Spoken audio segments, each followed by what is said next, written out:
Imagine this, an enemy fleet, vast and unstoppable, surging toward the Sol system like an oncoming storm. Hundreds of warships, each a monument to the terrifying efficiency of interstellar warfare, moving in perfect formation.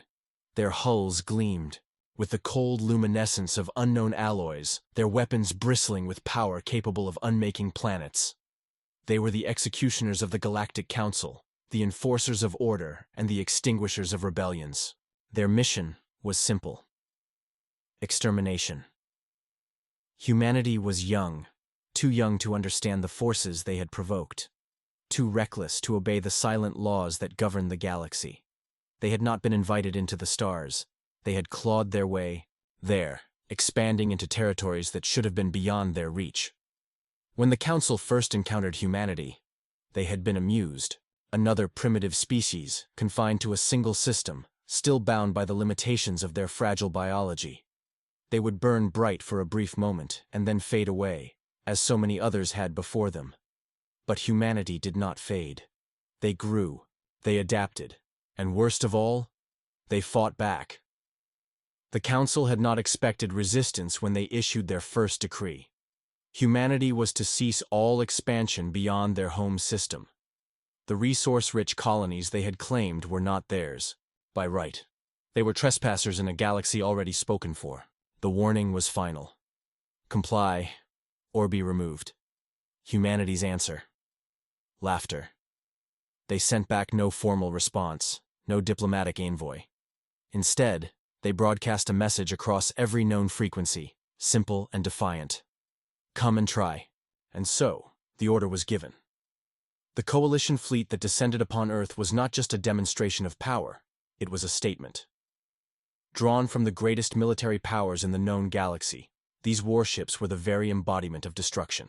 Some were battle-tested relics that had ended civilizations before humanity had even discovered fire. Others were bleeding-edge dreadnoughts, engineered for war on a scale beyond human comprehension. Entire species had dedicated their existence to the perfection of battle, refining their strategies across millennia of conflict. To them, humanity was not a threat. It was a problem to be solved, and they had solved greater problems before. They expected no resistance, and then they saw it. One ship, a single Terran warship, positioned alone in the void, blocking their path. At first, they thought it was a joke. Some last act of desperation from a doomed species, a symbolic gesture before extinction. They scanned it, expecting a crude amalgamation of stolen technologies, a final attempt at intimidation before the inevitable slaughter. But then, the scans returned errors. Something was wrong. The ship was unlike anything in their records. It was massive, too massive. One moment, its mass signature read as no larger than a corvette. The next, it dwarfed their heaviest battleships. Its hull absorbed all signals, rendering it little more than a void in their sensors. No weapons could be identified, no energy sources detected. It simply existed, silent and unmoving. The enemy fleet hesitated. Not out of fear. They had crushed far mightier opponents. But there was something off. The most ancient species among them, those who had fought wars so old their origins were lost to time, felt a sensation they had nearly forgotten, a creeping unease. The cold, instinctual warning of a predator sensing something it cannot yet understand. Then, a transmission. No video, no complex message. Just 5 simple words, spoken in a voice that carried across the vastness of space, clear and calm. You should have sent more. For the first time in their long, conquering history, the enemy fleet felt something unfamiliar slithering into their minds.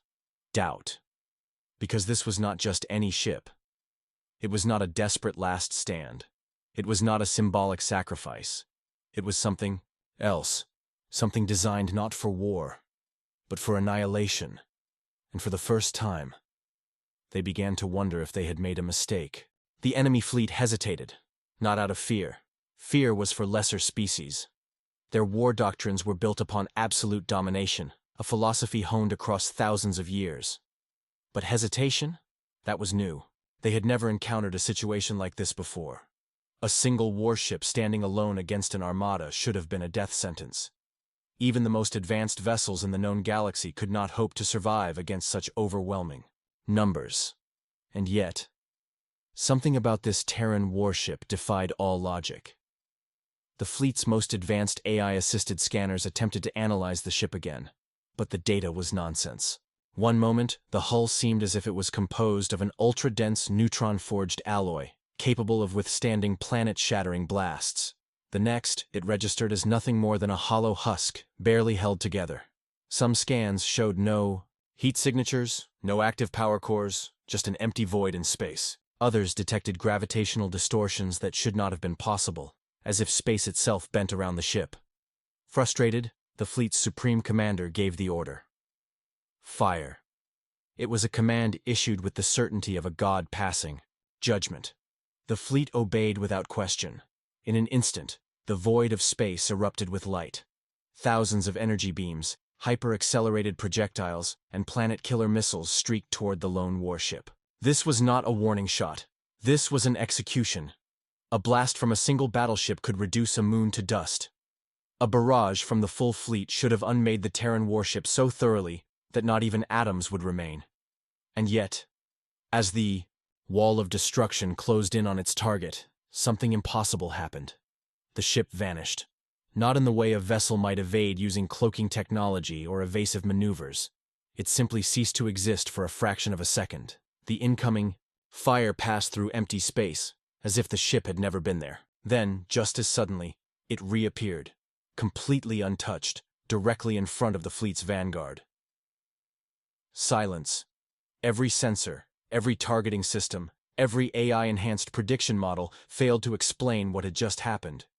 The enemy commanders barked new orders, demanding an immediate reassessment of the situation.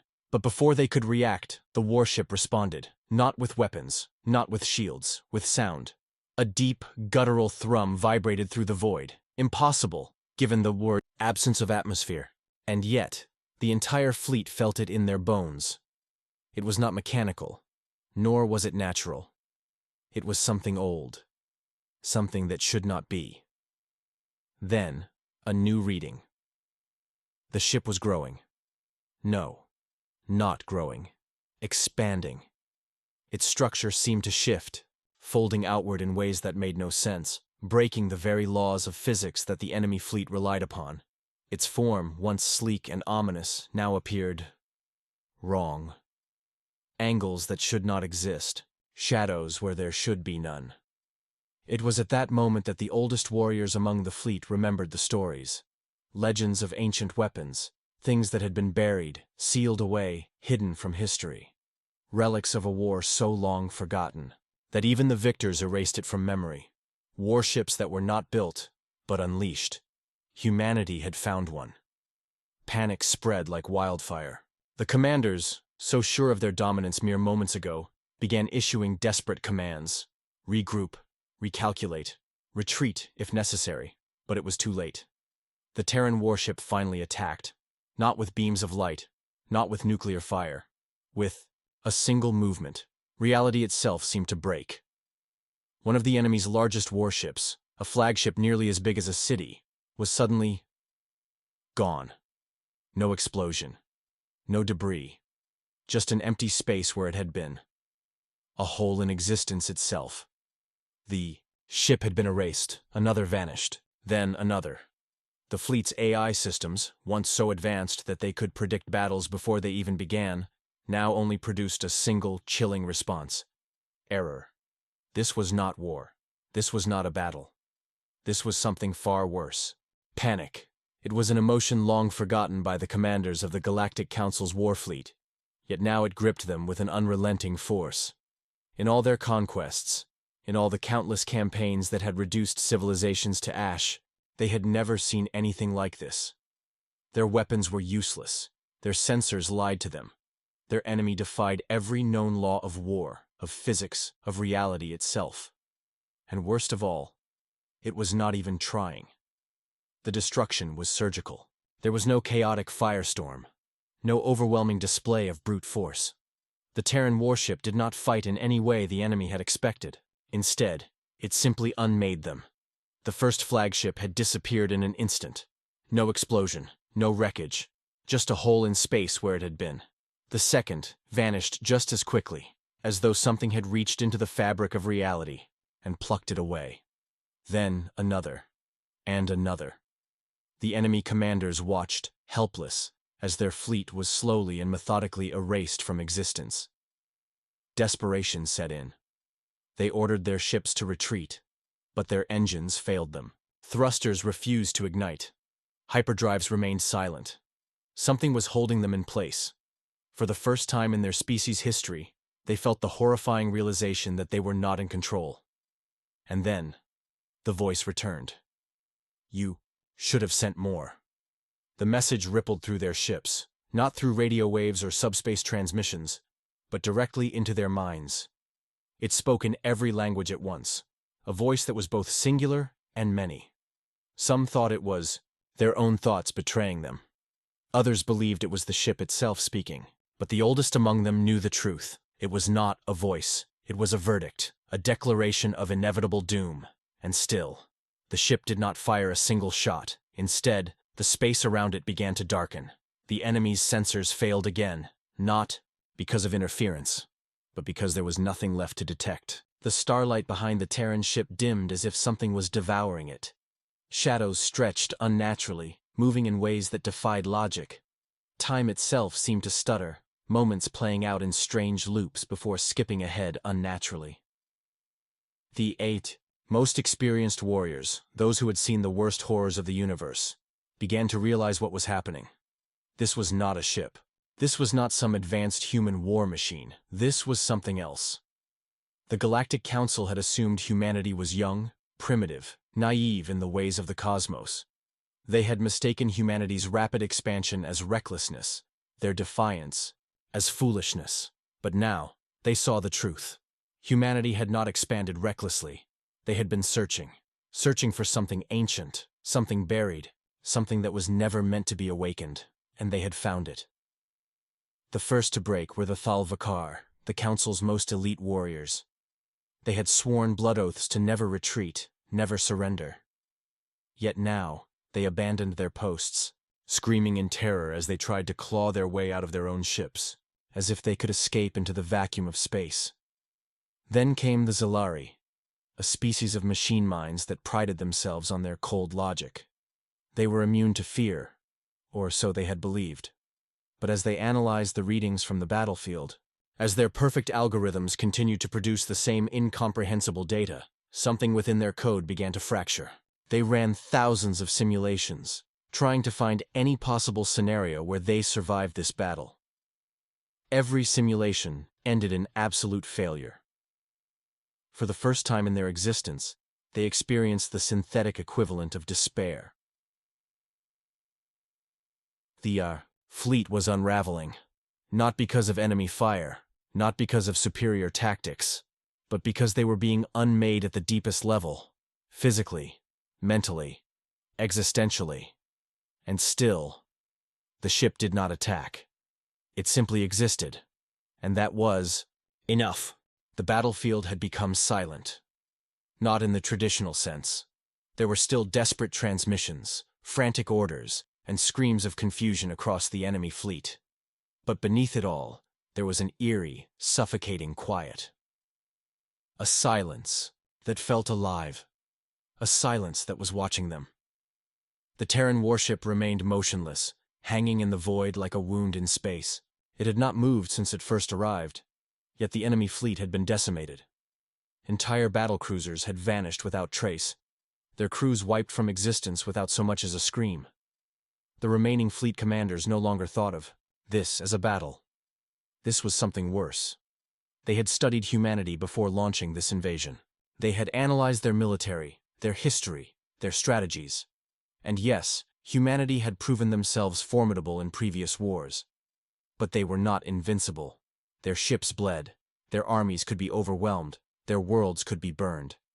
But this thing was not human, at least not anymore. And that was when the whispers began. Faint at first, barely audible over the sound of failing ship systems and dying crew. But as seconds passed, they grew clearer. Not words, not in the way organic minds understood language, but a feeling, a presence pressing into the minds of every surviving officer, every soldier, every AI construct. It carried no hatred, no anger, only certainty. You were warned. The message did not come from the Terran ship. It did not originate from any known communication channel. It simply was a truth that had existed long before this war had begun. The enemy's most brilliant tacticians, the greatest military minds of the Galactic Council, tried to fight back against their own terror. They scrambled for solutions, theorizing new ways to escape this nightmare. Could they overload their weapons and detonate them all at once? Could they concentrate all firepower on one precise point, tear through whatever strange defenses this ship had? Could they abandon their vessels and flee into slipspace? No. Their calculations were useless. Their options were gone. It was not because the Terran ship was too powerful. Not because its technology was beyond their understanding. It was because, deep down, some part of them knew. It had already won. More ships vanished, consumed by the growing darkness that spread outward from the lone Terran vessel. But the fleet had stopped trying to fight back. They knew now what this was.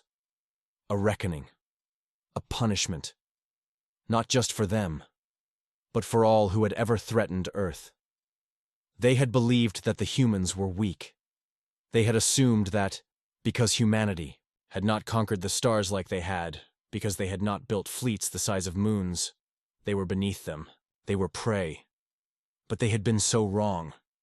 Humanity had not needed thousands of warships, nor a grand imperial fleet. They had needed only one ship, a single vessel, carrying something far older than any of them had realized. Something that had waited for the right moment, for the right reason, and now it had been unleashed. The remaining warships of the Galactic Council's once mighty fleet drifted helplessly, trapped in a battlefield that no longer belonged to them. One ship, that was all humanity had sent, but that one ship had shattered everything the enemy had ever known. It was not a war anymore. It was a lesson. A lesson written in the void of space, where empires once stood, and where now only silence remained. For the surviving fleet commanders, the realization was worse than death. They had thought they were facing a superior weapon. Something beyond their understanding, yes, but still a machine. Something that could be analyzed, countered, perhaps even replicated given enough time. But no. This was something else. Something ancient.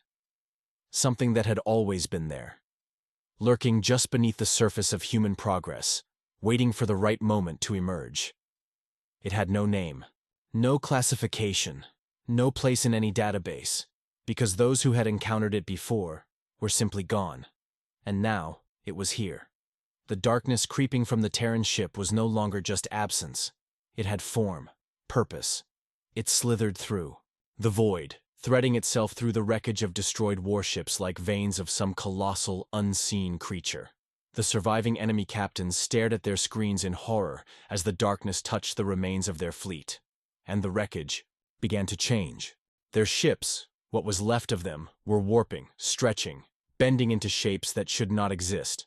The metal groaned and twisted as though it were alive, folding in on itself in impossible ways. Some pieces imploded, shrinking to a pinpoint, before winking out of existence entirely. Others expanded infinitely outward, as if the very concept of space no longer applied. The laws of physics were breaking. No. They were being rewritten. By what? By who? Then, for the first time since the battle began, the Terran ship moved. A slow, deliberate shift in space, almost imperceptible. And yet every remaining warship felt it. Their systems screamed. Hull plating cracked. Power cores fluctuated dangerously. Even those that had been untouched up until now were failing. It was as if the very fabric of reality had grown tired of their presence. The highest-ranking admiral in the fleet, a veteran of countless conquests, fell to his knees in his command chamber. He had fought wars that had lasted centuries, had seen empires rise and fall. He had once believed there was nothing left in the universe that could make him feel small. Now he realized how blind he had been. We were never meant to win this. The words left his lips before he even understood them. But he knew them to be true. The ship had given them a chance. It had not obliterated them outright. Instead, it had let them see. Let them understand. Let them fear. Fear had become the only thing left. Not strategy, not tactics, not survival. Just fear. The remaining warships of the Galactic Council's once invincible armada hovered in the abyss, paralyzed. The battlefield, if it could even be called that anymore, was now an unnatural, shifting void. Space itself warped around the lone Terran vessel, as though the universe itself could not decide what to make of it. And then it spoke. Not through comms, not through intercepted transmissions, but directly, into their minds. You came here seeking war. The voice was not one, but many. Layers upon layers, overlapping, ancient and new, calm yet deafening. It was not a threat, not a challenge. It was a statement, a truth. The enemy commanders could not respond. They could barely breathe. The darkness that had devoured their fleet had become something more. It was not just destruction, not just the absence of matter. It was memory. Fragments of ships and debris swirled around the Terran warship. Yet they did not drift aimlessly like wreckage in space. They moved with intent. Pieces of vessels that had once belonged to long-dead civilizations. Civilizations that had dared to strike at humanity, were now woven into the very fabric of this thing that the Terrans had unleashed. This was not a warship. It was a graveyard. A monument to every species, every empire that had ever made the mistake of thinking humanity was weak, and yet the ship had still not attacked. It had destroyed them, yes, but only in response. It had not fired first. It never had to. The enemy fleet, or what was left of it, finally did the only thing it could. It ran. The remaining warships initiated emergency slipspace jumps, fleeing blindly in any direction that would take them away from this nightmare. Their engines burned at maximum output, hulls creaking under the strain of speeds they were never designed to reach. Some vessels tore themselves apart in the process, but the commanders did not care. Escape was the only thing that mattered now. And as they fled, they felt it, something deep in the core of their minds. A mark. A brand. The ship had let them live, but it had never let them go. They would carry this moment with them for the rest of their lives. Their minds would never again know true peace. The mere thought of returning to human space, of daring to challenge the species that had created this, would send their very souls into terror. It was not just a victory, it was a warning. One that no species, no empire, no fleet would ever forget. The Galactic Council would never recover from what had happened. Empires had crumbled before. Wars had been lost. Fleets had been wiped out. But this was different. This was not the end of a battle. This was the end of an idea. The idea that humanity could be conquered. For centuries, the Council had believed in its own invincibility. It had subjugated weaker races, crushed rebellions, rewritten the laws of the galaxy to its own benefit. It had assumed that humanity, young, untested, ambitious, was just another species waiting to be put in its place. And yet one ship. That was all humanity had sent. One ship against an armada. And it had been enough. No, it had been more than enough. The few ships that had survived the encounter never returned to their homeworlds. Some drifted endlessly in deep space, their crews refusing to re-enter known territory, unwilling to face the shame of what they had witnessed. Others self-destructed. Upon arrival, their captains choosing obliteration over explanation. And those who did speak were never the same. They did not give reports. They did not write debriefings. They whispered. They whispered about the ship that wasn't a ship, about the void that wasn't empty, about the voice that spoke in truths too terrible to comprehend. And most of all, they whispered about the things that had come before them, because the ship had not just shown them their own defeat, it had shown them history. It had let them see the remains of those who had dared to challenge humanity in ages past. Empires that had vanished without a trace. Species whose names had been erased from every archive. Civilizations that had never even been remembered. There had been others, and they had all made the same mistake. In the end, the Galactic Council did the only thing it could do. It declared the war over. Not with peace treaties, not with negotiations, just silence. No one spoke of the battle. No records were kept. The fleets that had been lost were not memorialized. The invasion of human space was erased from official history as if it had never happened. Because acknowledging, it meant accepting that there were things in this universe they were never meant to challenge, and so they simply forgot. Or at least they tried to. But deep in the cold void, beyond the edges of known space, the ship still remained. Waiting. Watching. It had never pursued the retreating fleet. It had never needed to. Because it knew that no one would ever come back, not after what they had seen, not after what they had learned. Humanity did not need fleets. It did not need armadas. It did not need to conquer. It only needed to be left alone, and that was more than enough.